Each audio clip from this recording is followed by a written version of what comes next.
nakakadena si amor. Nakahawla ang dama di noche. Walang trabaho, bagong layang si Ador, reklamador, kundi ang magbilang ng poste. Mahirap maging mahirap, mahirap maging mahirap, mahirap maging mahirap, maging mahirap, maging mahirap.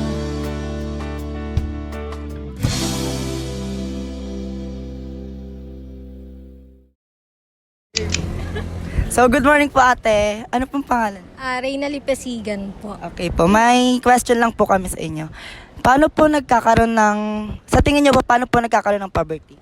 Para sa akin kasi, unang-una sa gobyerno natin, mga kurakot din kasi sila eh. Hindi sila yung mga, ano ba yun, yung binibigay dapat sa mamamayan, yung binubulsa nila.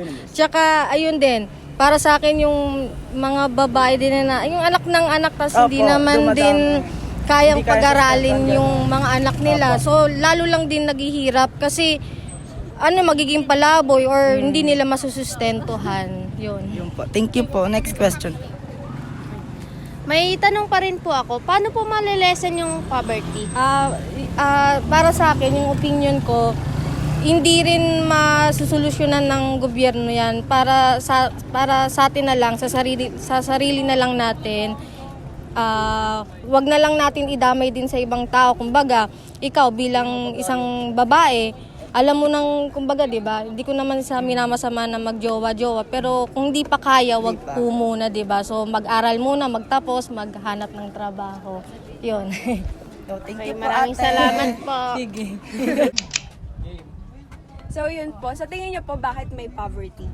First, because of sa tao mismo kasi kung minsan mga tamad ba.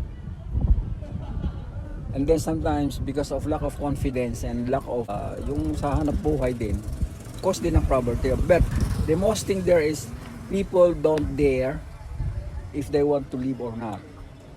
As long as they can eat 3 times a day, sapat na sa kanila 'yon. What will be the future? What will be for tomorrow? So kailangan ng self-reliance. Poverty ay masugpo natin.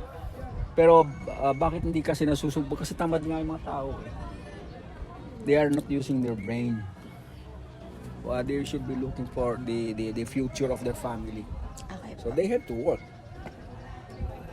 And para ma-minimize ang poverty, then job opportunities from the government.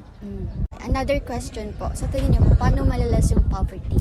Kaya nga, the government should encourage people to for employment, at the same time create jobs. Because in the creation of jobs, people will be able to be employed and earn something for their family. Tanong kung ano pong name nyo po. Angelo Moscari.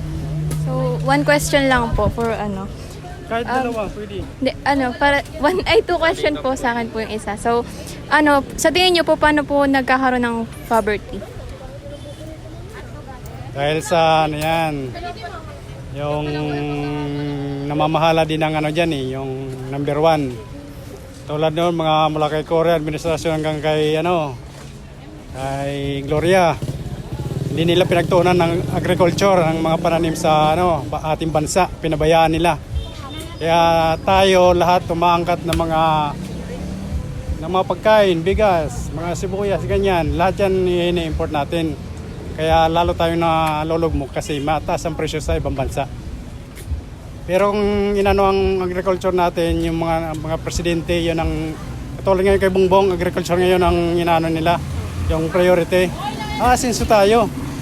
Kasi lahat ng kayamanan nasa atin, napapaikutan tayo ng karagatan. Napapaikutan tayo ng mga lupain, palayan, kabukiran, pananim. Yun, kung yun ang tututukan, yayaman ang bansa natin. Second question, Kuya. Sa tingin niyo po, paano po malilesen yung kahirapan, poverty?